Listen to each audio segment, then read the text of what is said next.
selamat datang kepada Ibu Ketua Penggerak PKK Kota Manado, Ibu Reni Golda Anggo Pinontan. Selamat datang Ibu di paroki kami, paroki Bunda Teresa dari Kalkuta GPI.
Tetap semangat melayani masyarakat kita supaya orang terhindar dari segala ini untuk kehidupan kita semua.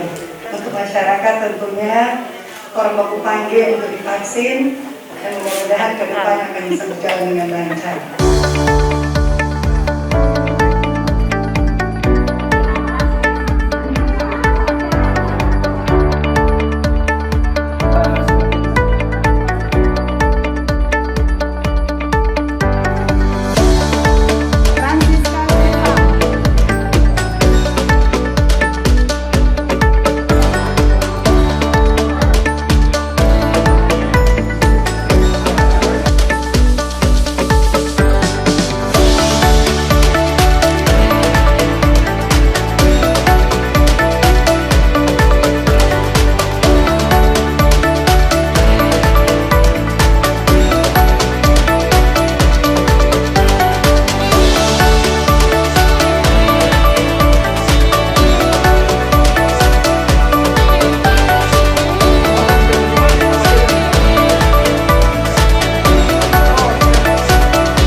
Juga kami mengucapkan terima kasih kepada Dinas Kesehatan Kota Manado melalui Puskesmas Bailang beserta tim, juga Pak Teri Sumendap sebagai penghubung yang telah bekerja sama dengan baik dengan kami untuk boleh terlayani vaksin dosis kedua ini, dan berharap agar supaya dengan vaksin ini untuk percepatan pencegahan untuk wabah virus corona, pandemi COVID-19 dapat segera berakhir dan kami umat boleh beraktivitas baik dalam ibadah dan aktivitas lainnya boleh berjalan dengan baik.